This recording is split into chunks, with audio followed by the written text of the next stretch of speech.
we assume there's no cross-sectional dependency here. So we assume.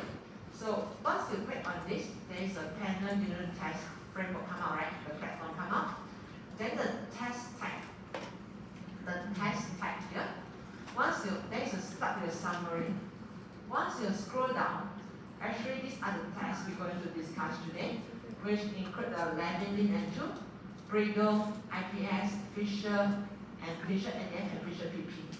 So IPS, Fisher, these three tests, actually they are individual.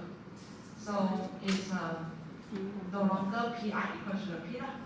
So this one common group is they assume PI equals to the P for all the 10 firms, right, including the hard disk.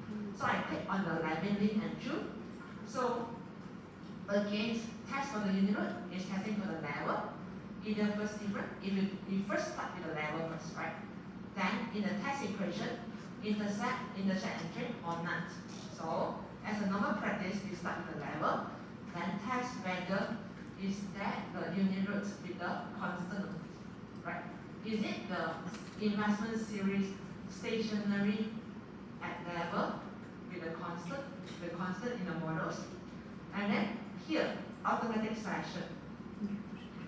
So against my time series, my time just has 10 observations, I have 10 firms, so it's quite small, right? Yeah, that's why I based on the Scotch information criteria, based on the maximum lag, I calculate based on my observation time only. So I use the maximum lag as default. I just use at the start here. Okay, so I use that it just to help me to calculate the maximum lag.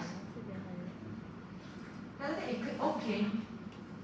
Once you click OK, then you can see my result, right? Our result is investment as your dependent variables, right? Yeah, investment as my dependent variables. Out of different, yeah. Let me see. This level zinc and true 3.2024. Oh, this is based on modified SIC. Yeah. So the like just now, I choose based on the SIC. Actually, there is another criteria called modified, right? Modified. So then you will say, what is modified, right? So you will go to view, right? Go to unit root test, cross-sectional independence, then automatic selection. Once you scroll down, there's AIC, there's a Scotch information criteria, there's also got hand and queens, also got modified version as well. So what is modified? Modified is like we said just now, it's like not the latest, like to account the limitation in the SIC. That's why they come up with the modified version.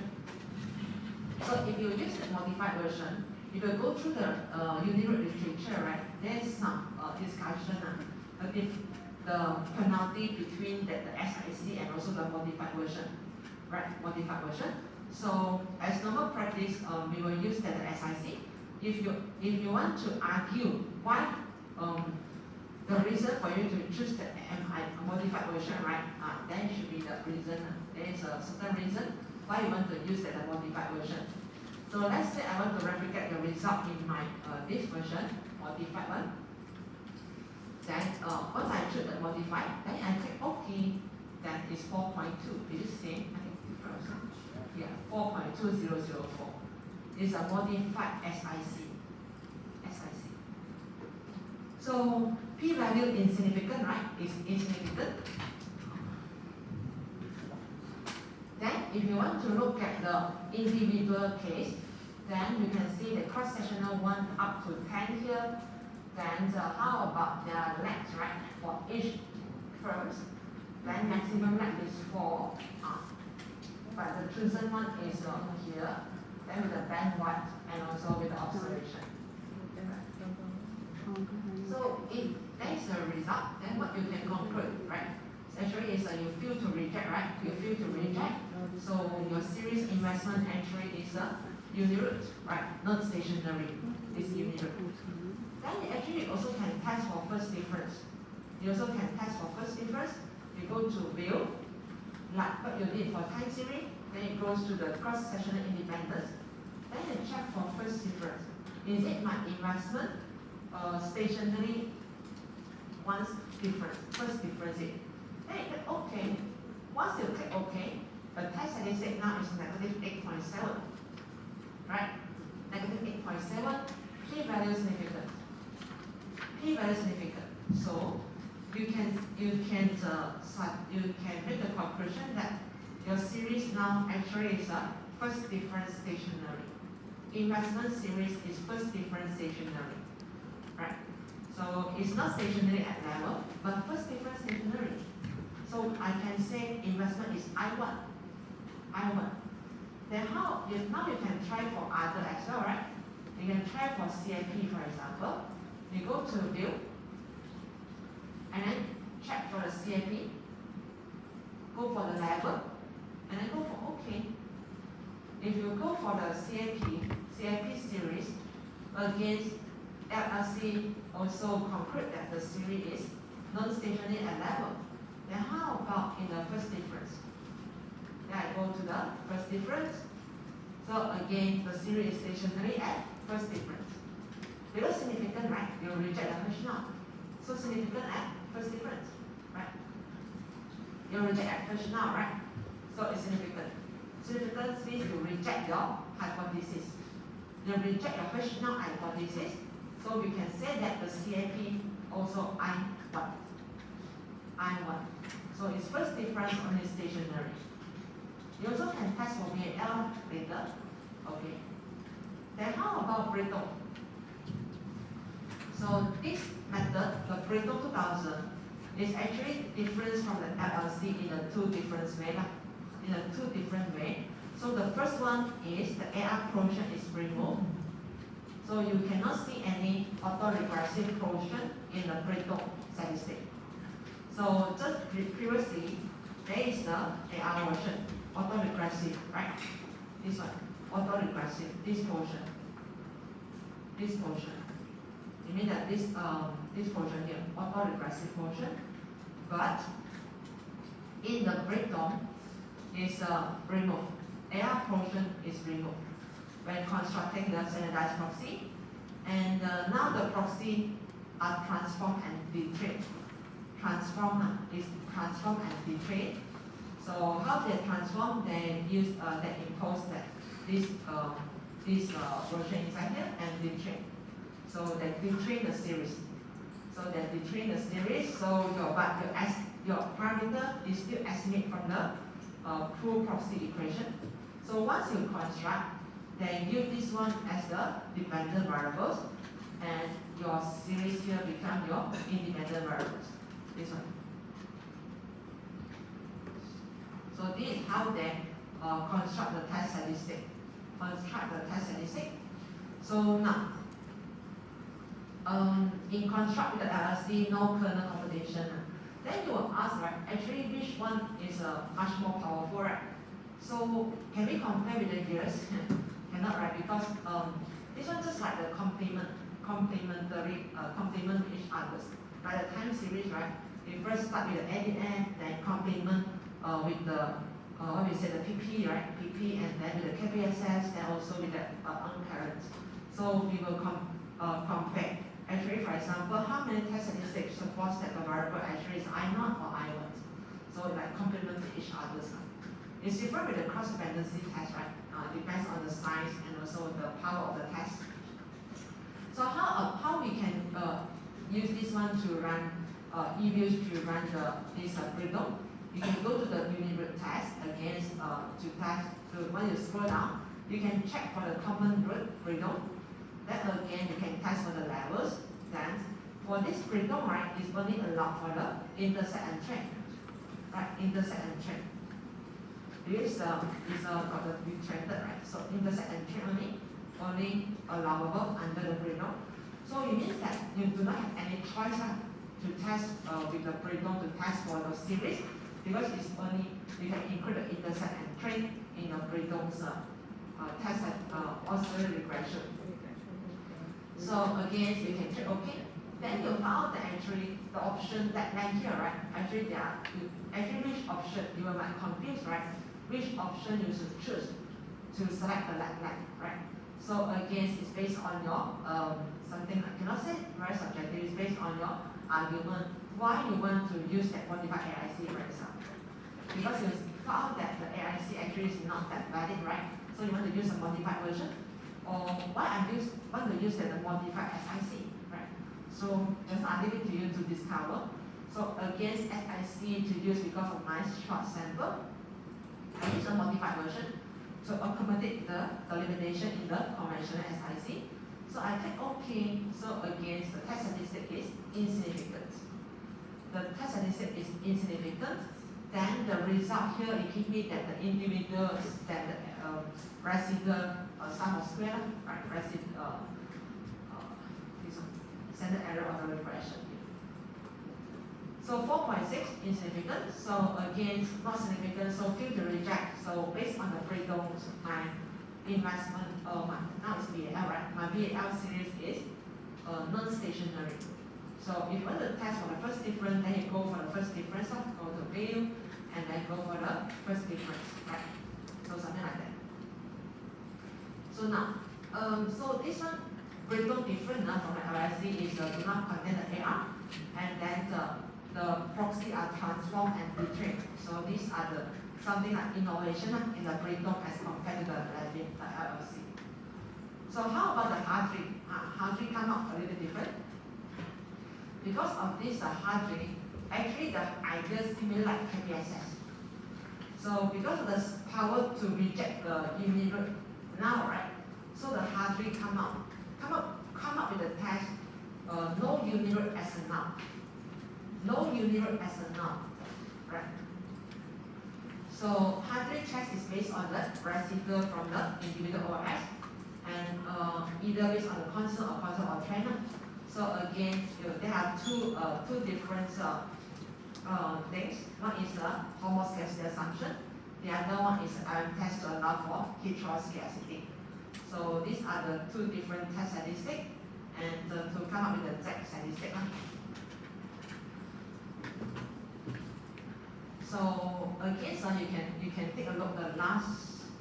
You have to bear in mind that some researchers, based on the simulations exercise, they found out that small t, for example, hard-trick test experience a significant size distortion. Yeah, when there is a presence of this autocorrelation, when there is a no uniroot.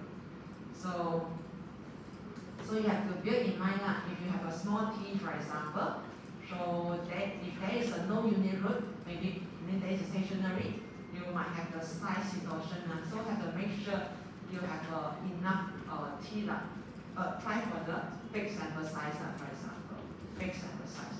So this is just like so we have to make sure our sample size is good enough for us to apply the hard-trick test. So now, how are we going to use this test apply with the test statistic for our sample, for our analysis? So we go to the illusion. Again, go to the view, visual test, cross-sectional independence. Then for the test type, you can choose the last option, the hard-trick. Again, now we actually running the common root. What is common root? We assume that the rule is actually similar for all the cross sections. So it's a common root.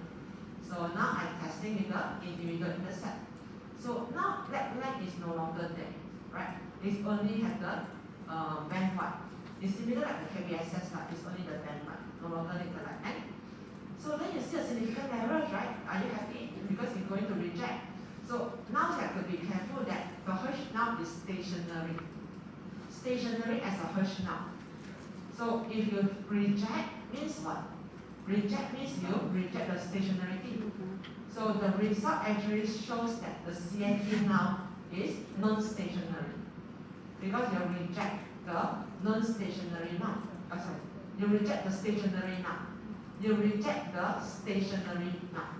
So your result shows that the CNP actually not stationary, or CNP actually uniroot. CNP uniroot. There are two tests here. So what is the difference? One is assumed homo, the other is hetero. So just now, the first one is associated homoscedastic assumption. Another one is allow for the heteroscedastic across the. So you see the difference in LM1 and LM2. So where's the difference in test statistic? What is I think here all same, right? Here all same, only the thing is the F. The F here, right? The F here is average of the residual spectrum at the frequency 0, but here is not the average. So it's allowed for the heteroscedasty line. So it's a different treatment for these two statistics. So that's why it's a hetero, and even though homo or hetero, both also shows that the result actually not stationary. Okay.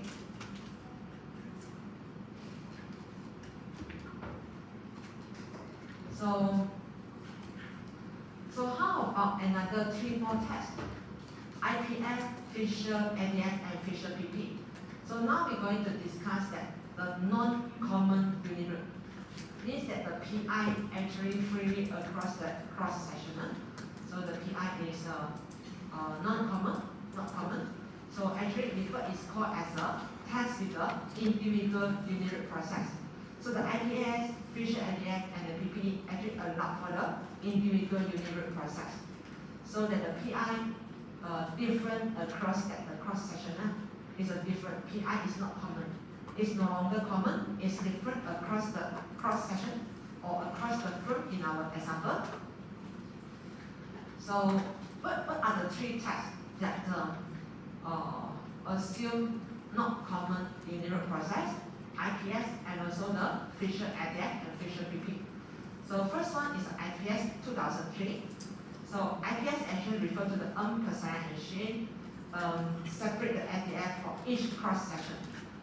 So separate that run the ADF regression for each cross-section. So if I have 10, right, 10 terms, it means that the IPS suggests that to run the ADF test for 10 terms. To run the ADF regression for 10 terms. ADF means refer to the changes in the Y on that lag for the Y, and also the AR, right? And also the lag dependence, it means the lag dependence, means the lag for the changes for the Y. Include that the train or the constant as an exogenous variables. So what is a H now? H now is alpha I equals to 0 for the all I, so it's a uniroot as a H now. Uniroot as a H now. So the alternative will be not equals to 0, right? If not equals to 0 means stationary as a H now. So now, after we estimate, right, it means that the IPS said that after we estimate that the 10 regression, for example, for my 10 firms, 10 ADF regression, then they only calculate that the average test statistic. Yeah, so this is the how they calculate the test statistic. After they estimate that 10 ADF regression, then get the average of the test statistic for the each firms. Yeah, from the each firm. For the each firm.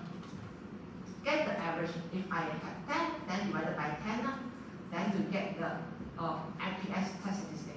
That's why it's do not have a common uniroot, right? So that is the idea behind this IPS. So this is my result against insignificance. So uniroot again as a level. Then my null hypothesis is become individual uniroot process. Because the idea behind this IPS is estimate 10 times, 10 firms, they only get the average for the test statistic. So it's different compared to the to this Hadri compared to the LLC and Brito. So how we can conduct? We can go to the view again, uniroot, cross-sectional independence, then check for the IPS. Then you can, okay, so this is how I can get my result. Then you want to check for the whether it's I1 or I0 or not, you go to the view, uniroot, and then cross-sectional independent, then go for the first difference. So then my p-value becomes significant. So you reject. So actually, once your first difference the series, then the p-value is significant at 1%. So it's I1 at 5%, by 5%.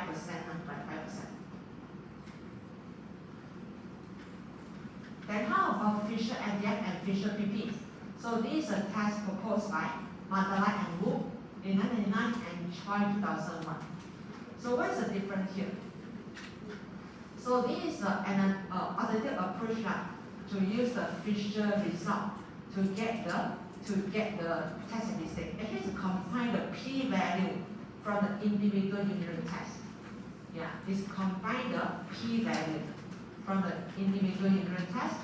So we did not discuss the test in the details. We just understand that this one is allowed for the individual unit.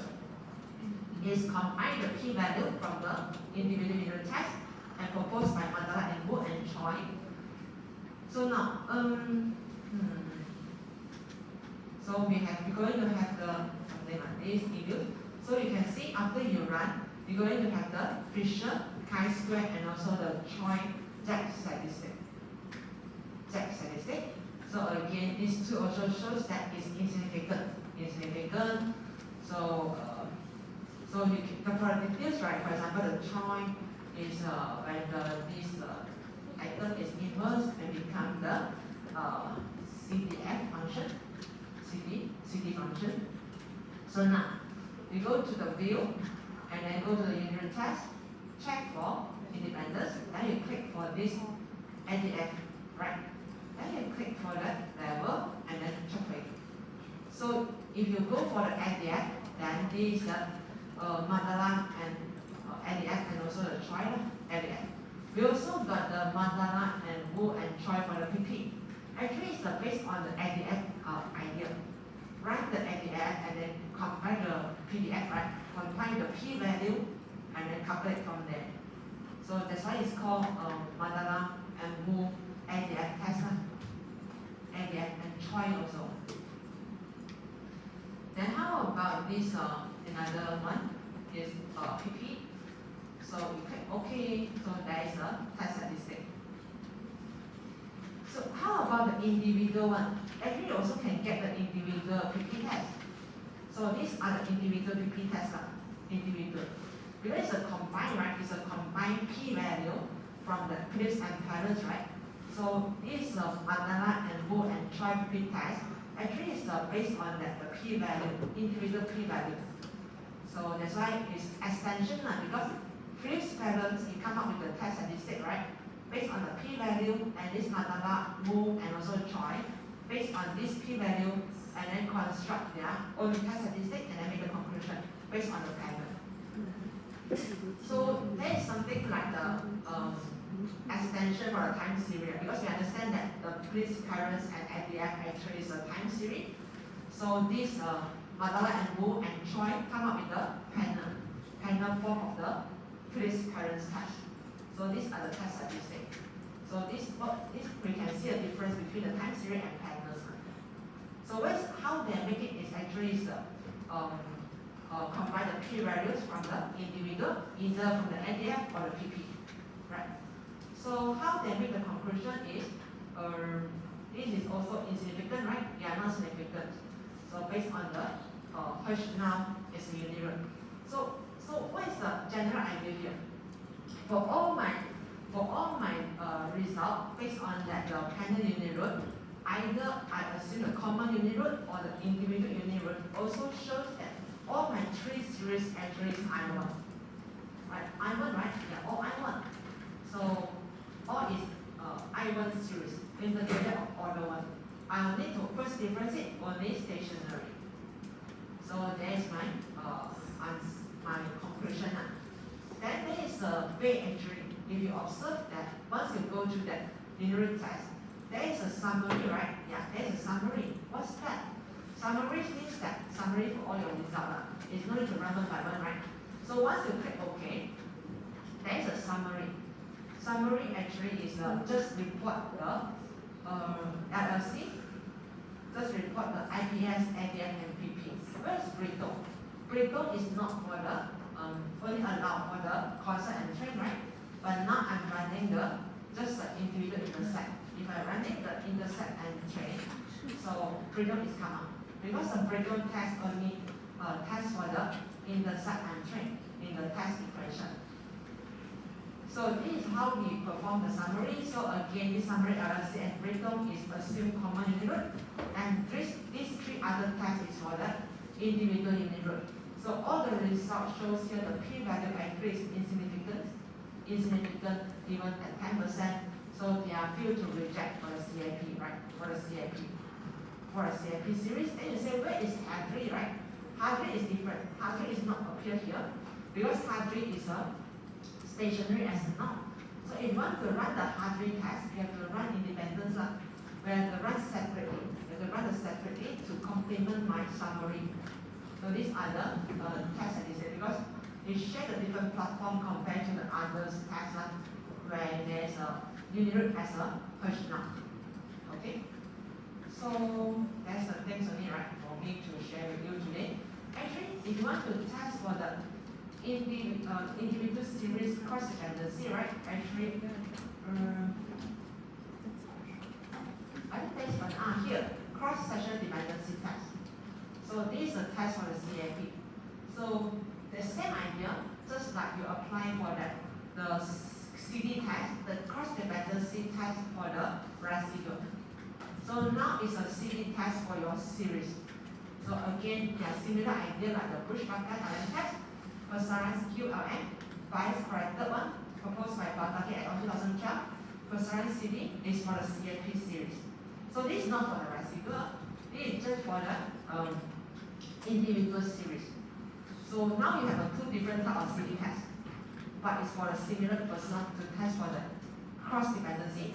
One is for the residual, the other one is for the series itself.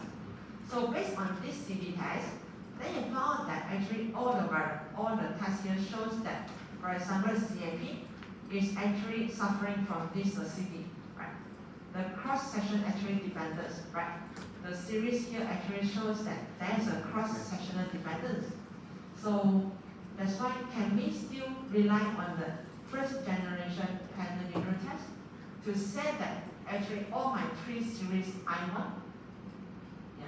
So this is a question for you to proceed to the next lecture. Maybe I can rephrase my question.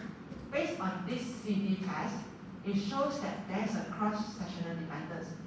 Is it my result just now, which conclude that all my three series IND, CIP, and VAL actually is I1? Is it my result still valid or not? Based on this result. Yeah, because this shows that there is a cross-dependency, right? And now all my first generation unit tests actually assume cross-sectional independence. Is it my I1 conclusion still valid or not based on my CD test? Yeah. Okay, that's all only for today. Let's go back home and enjoy your days. So let's meet online next week, yeah? See you all.